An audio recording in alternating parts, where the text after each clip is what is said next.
sido durante muchos años el entrenador de Rafael Nadal y he reunido dos condiciones importantes para ser un buen entrenador. La primera ha sido que he sido su tío y siempre es más difícil echar a un familiar que a una persona ajena.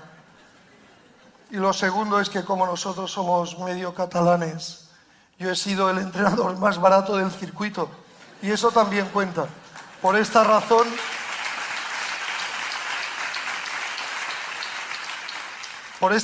me he mantenido tanto tiempo en el cargo, no otra, os lo aseguro. Estando en Monte Carlo teníamos que jugar la final contra un suizo no muy bueno, ya hacía tiempo que jugaba el tío, pues teníamos que jugar contra él y Rafael me preguntó, ¿cómo ves el partido de hoy?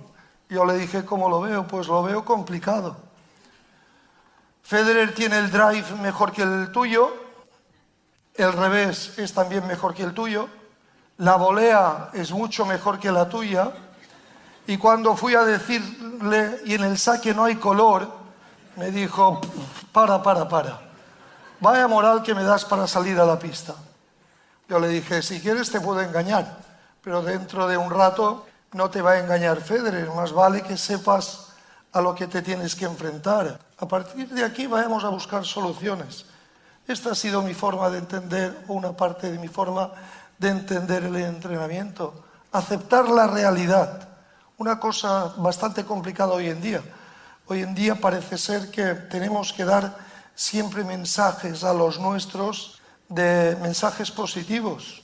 Tenemos que decirles constantemente que ellos son casi los mejores, que ellos son muy buenos. Yo creo que esto no es un buen principio, yo prefiero más el otro principio, el saberme no suficientemente bueno. Yo creo que cuando uno no se sabe suficientemente bueno y conoce la realidad, es el primer paso, es el punto de partida para alcanzar los propósitos. Así lo he entendido yo siempre.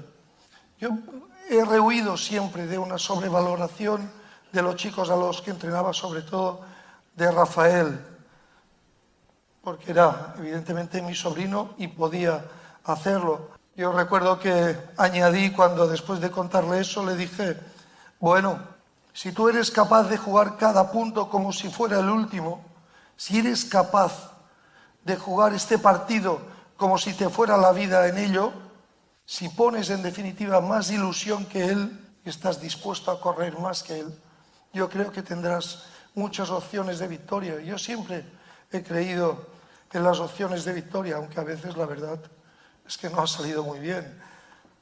Aquella chica que le dije que no sabía se convirtió en la cuarta jugadora de España de su categoría, cosa que no estaba mal. Esta búsqueda de la objetividad y el evitar el engaño, como decía, no me ha impedido nunca tener una máxima confianza en que lograríamos nuestros propósitos. Siempre tuve una máxima confianza en que Rafael lograría sus propósitos con trabajo, evidentemente. Yo recuerdo hace muchos años estando en casa de Carlos Moyà. Carlos Moyà me preguntó, Rafael tenía unos 15 años, me preguntó, ¿firmarías en un futuro que Rafael fuera un Albert Costa? Albert Costa acababa de ganar Roland Garros, era el 7º jugador mundial. Yo le dije, no lo firmo. No, yo creo que Rafael será mejor. Quiero creer que Rafael será mejor. Carlos Moyà se quedó sorprendido de aquella afirmación, porque Rafael solo era una promesa y aspirar a ser también campeón de Roland Garros no era tan fácil. Y acto seguido me preguntó, ¿firmarías que en un futuro Rafael fuera un Carlos Moyà? Yo le dije, hombre, Carlos Moyà ganó también un Roland Garros, fue número 1 del mundo, 5 años entre los 8 mejores. Le dije, sí, que sea un Carlos Moyà, lo firmo. Cenamos, nos invitó a cenar, nos despedimos, pero justo al cerrar la puerta, cuando nos fuimos, Rafael y yo, le dije, vamos, no lo firmo ni en broma. En su casa, evidentemente, no podía quedar mal. No queda más remedio que formar bien el carácter. Yo he sido un entrenador que me preocupé casi más de la formación del carácter de Rafael, formarle un carácter fuerte, que en sí de formarle bien técnicamente. Así nos ha ido, que pega estos golpes tan extraños por encima de la cabeza, o que saca, bueno, que saca como saca ahora, como ya creo que va a sacar mejor. Pero durante muchos años no conseguí que él aprendiera, aunque la verdad nunca fue culpa mía que él no aprendiera a sacar, siempre fue culpa suya, porque, como le dije hace muchos años a un padre que yo entrenaba a su hijo, que viendo el desastre que hacía su hijo, me dijo, ¿esto es lo que le enseñas a mi hijo? Yo le dije, no, esto es lo que aprende. Lo que le enseño es muy diferente.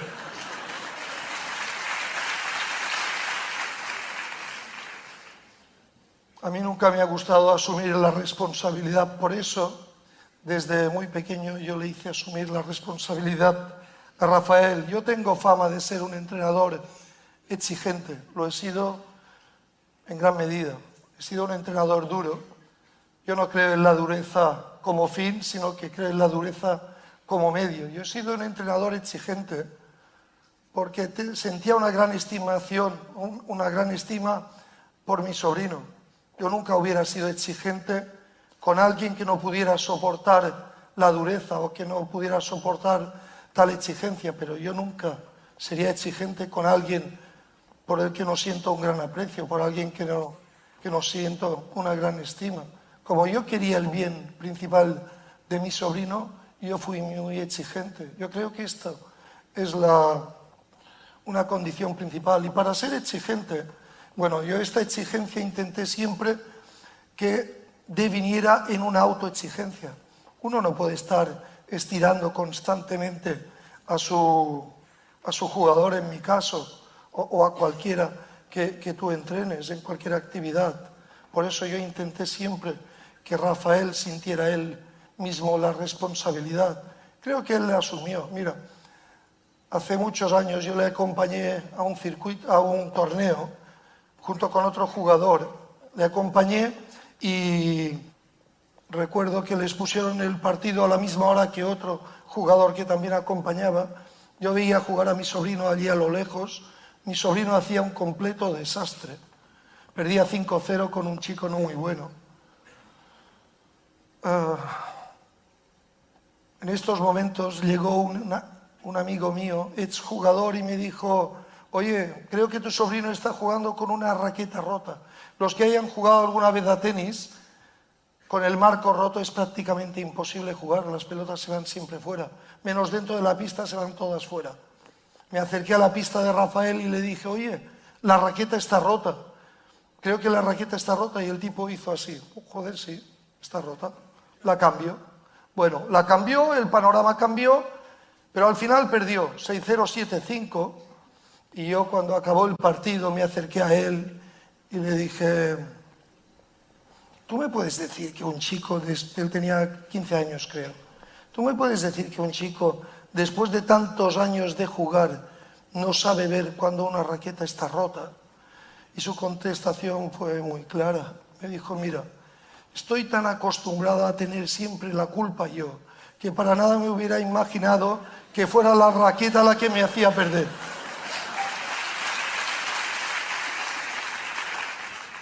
Toda la vida ha sido el mismo discurso.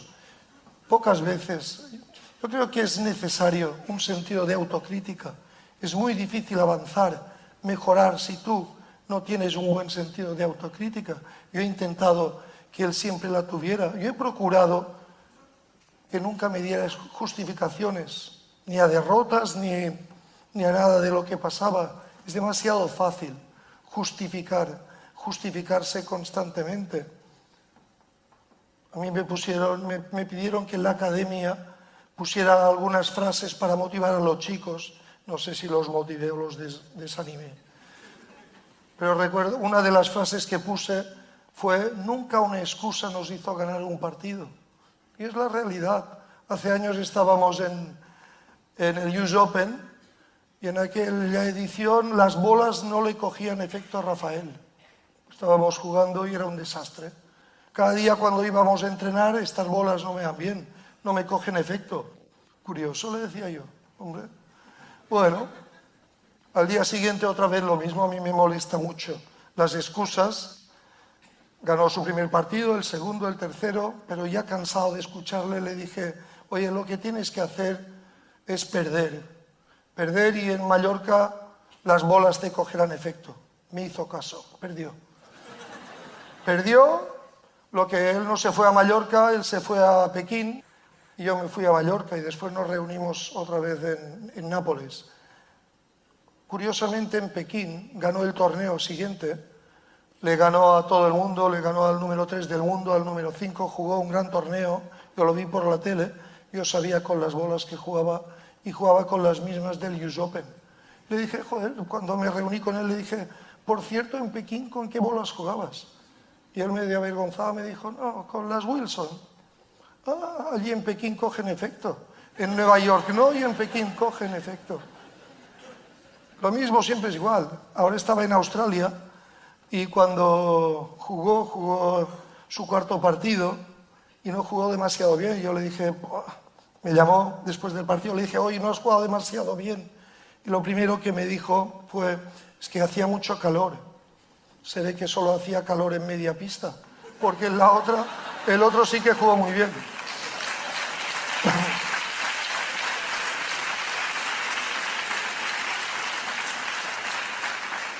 Como decía yo intenté siempre fortalecer el carácter de Rafael y lo hice intentando fomentar su capacidad de aguante, porque esto creo que es lo determinante en la vida, la capacidad de aguante. Hace años yo estaba en un colegio y escuché al profesor que nos dijo en esta vida hay que aprender a conjugar el verbo aguantarse. Él lo conjugó de otra manera. Bueno, él nos dijo, yo me aguanto, tú te aguantas, él se aguanta. Nos aguantamos, decía el profesor, y Rafael lo aprendió a conjugar, yo me aguanto, yo te aguanto. Yo era malo de aguantar. Durante años yo le hice entrenar con bolas en malas condiciones, con pistas en malas condiciones. Yo le decía, bueno, hoy vamos a entrenar 1 hora y media y después alargaba el entrenamiento indefinidamente, porque a mí me interesaba que él aprendiera a aguantarse, me interesaba que él aprendiera a fortalecer sobre todo su carácter. Yo creo que esto es lo determinante, es lo que ha sido determinante en la vida. Yo creo que el carácter se forma con la dificultad y creo que este es el gran error de hoy en día.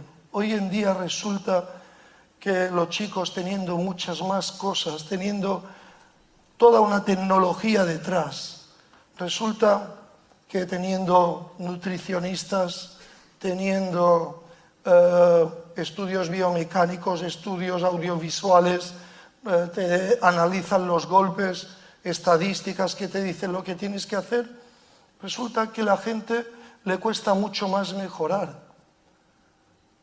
Yo pongo un ejemplo muy claro. Cuando nosotros llegamos al circuito profesional, los primeros del circuito profesional eran Hewitt, 21 años, Roddick, 20 años, este suizo ya estaba, 21, Federer, Coria, 21, Nalbandian, 21, Ferrero, 23, Safin, 24, creo que estaba Moyay y Agassi, que eran un poco mayores. Hoy en día resulta que los primeros del circuito son Federer, 36, Rafael va a cumplir 32, Murray y Djokovic 31, Wawrinka 33, Del Potro va a cumplir 30, Cilic 30, Berdych 33. ¿Qué ha pasado? ¿Por qué esta gente de hoy en día le cuesta mucho más desbancar a los de antes? Pues yo creo que sencillamente porque no han entendido qué es lo esencial. Lo esencial, evidentemente yo no voy en contra de la tecnología, el mundo avanza y la tecnología nos va a ayudar, pero yo creo que hay cosas que sobre todo en las etapas de formación no ayudan. El hacer la vida tan fácil a los jóvenes yo creo que no ayuda para nada. Creo que es mucho mejor a veces limitarnos un poco los avances y volver a lo que es esencial. Para nosotros siempre lo esencial fue la perseverancia, fue el respeto al rival, fue el esfuerzo, fue el sacrificio, fue la disciplina. Nunca fueron las tecnologías lo esencial. Yo creo que esto es lo que deberían entender todos los jóvenes. Esto es lo que yo entiendo que ha sido lo fundamental en Rafael, tener claro que todo lo que le pasaba era responsabilidad de él, estar dispuesto a luchar hasta el final. Rafael tuvo muchos problemas físicos, de lesiones. A mí, que no me gusta la queja, cuando él me decía que tenía muchos problemas, le decía, mira, esto es lo que hay, con esto tenemos que luchar. Y eso entiendo que es lo fundamental, no solo para Rafael, sino para cualquiera de los que aspiren a alcanzar metas elevadas. Yo he comprobado años más tarde que me pensaba que Borg, McEnroe, Lendl eran gente excepcionales. Me creía que sus entrenadores eran también entrenadores muy buenos. Me creía que aquellos los habían dotado con un don especial. Pues yo he comprobado como un chico de Manacor, un chico normal, pues yo no sé si ha alcanzado el nivel de McEnroe o de Lendl, pero sí que con esfuerzo, con sacrificio, sí que ha conseguido alcanzar muchas de las metas que de joven se propuso. Por eso yo entiendo que si él lo ha conseguido, evidentemente mucha gente, muchos de nosotros lo podemos conseguir. Yo no sé si todo el mundo puede conseguir ser un número 1, hoy en día número 2, a partir del lunes. Yo no sé si puede conseguir esto, pero sí que estoy seguro que todos o casi todos podemos conseguir avanzar y mejorar. Muchas gracias.